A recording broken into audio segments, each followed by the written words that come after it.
Hey everybody, GT here from GT's Barbecue. Today I'm going to do up something kind of special. It's a couple of days before Father's Day, and I found on sale at a local butcher Kobe beef New York steaks, $12.98 a pound. Both of these were about 29, 30 bucks.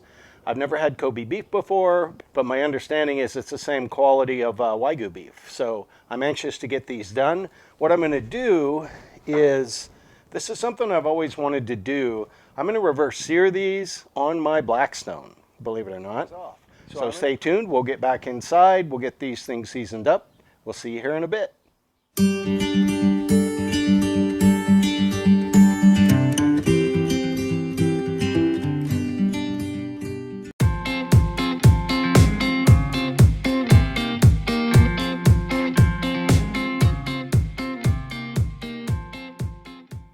Okay, my plan for this today, I've never done a steak on my Blackstone yet. So look at the marbling in these things. Wow.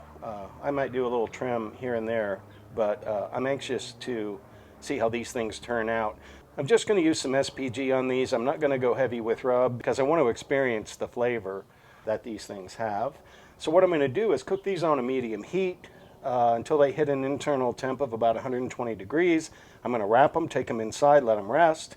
And then I'm going to crank this thing up. I have my sear kit here from my pellet grill. I'm going to fire this thing up, and hopefully they'll turn out about a perfect 135 degrees medium rare internal temp. So stay tuned. I'll be right back. We'll get these inside and we'll get them seasoned. Okay, let's get these things seasoned up. I was going to trim off a little bit of this fat, but I decided to leave these guys alone. I've not eaten Kobe beef before. I've not cooked Kobe beef before, but I'm just going to leave it alone. It's easy enough to trim off after it's cooked. If I don't want that on there, I'm not going to use any kind of a binder. I'm just going to go on with a kind of a medium coat here of my salt, pepper, garlic. Just about like that. I really don't want to interfere with the flavor of the meat much. But I do want some seasoning on here, so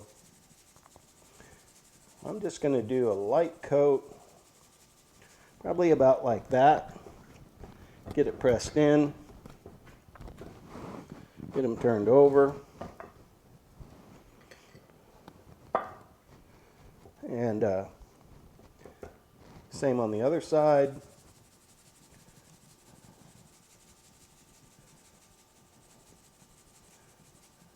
These are pretty thick steaks. They can use some seasoning, but again, I want to find out what these things taste like. I guess in theory, I could try it without any seasoning, but why would I do that? I'm not going to do the edges. I'm just going to do that. I'm going to let these things sit here for about an hour, and that seasoning is going to be pulled down into the meat, kind of blend with the juices. And then we'll get them outside, we'll get them started. So stay tuned, I'll be right back. Okay, these steaks have been resting for about an hour. I'm going to put down just a small amount of oil here. I have all my burners on low. And as I already said, once these steaks get up to about 120 degrees, I'm going to crank this up raging hot on that side. Look at those bad boys. Oh yeah.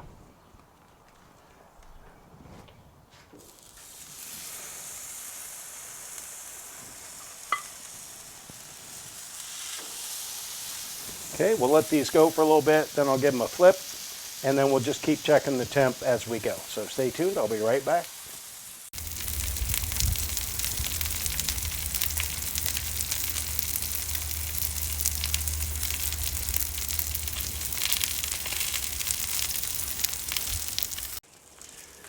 Okay, these guys have been going for about 5 minutes. Oh yeah, oh yeah. Look at that char.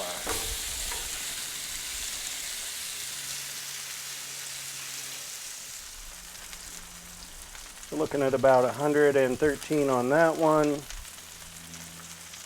About the same on that one. So I think I've got plenty of char on these.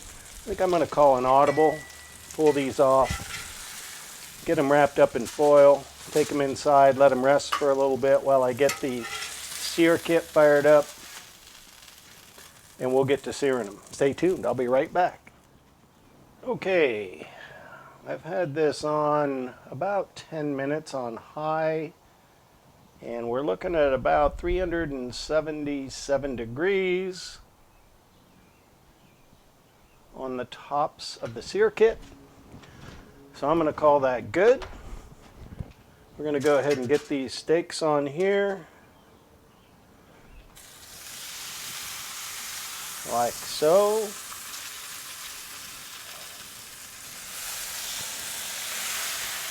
I'm going to let them go for 1 minute, maybe a minute and a half. And then I'm going to rotate them around, still on the same side. Then I'll flip it over and repeat. I did spray this down with some butter cooking spray. So stay tuned. See you here in 1.5 minutes. I'm just going to rotate these just like so. Careful.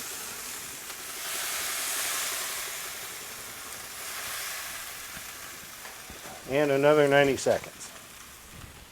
Be right back. Okay, it's been another 90 seconds. Let's get these turned over. Look at that. Would you look at that?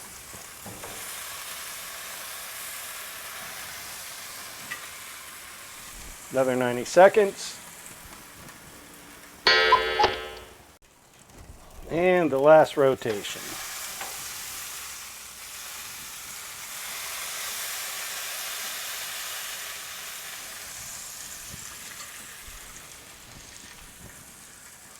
Let them sear for a bit.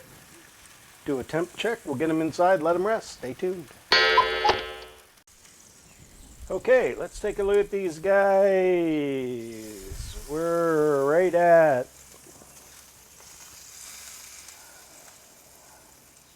134 on that one. Ooh, that's hot. About 134 on that one. So I'm going to pull these, take them inside, let them rest. We'll cut one up and see what we get. Stay tuned.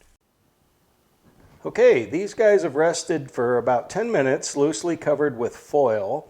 So just a quick review. I put these on medium-low, and they did get a little bit crusty on the first pass, but then it seemed like the griddle cooled off a little bit, and I was able to get much more of a hash mark on these. But I cooked them until they were 135 degrees inside. I'm going to take a little piece out of here, kind of see what we get. So it looks like we have a perfect medium.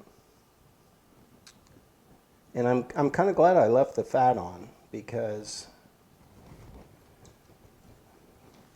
most of it rendered away. This is a lot higher quality meat than I'm normally using.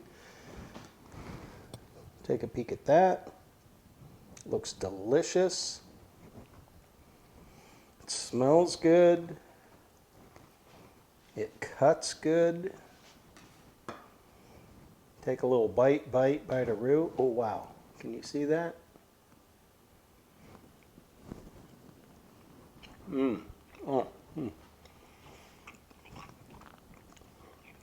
Okay, so in full disclosure, this is not any better than most of the ribeyes I've had. I don't know what the difference is between Kobe beef and Wagyu beef. Sorry, I'm talking with my mouth full.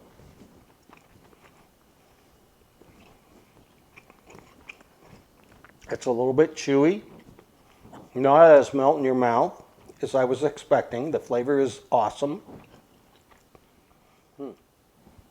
So all in all, honestly, it's not the best steak I've ever cooked.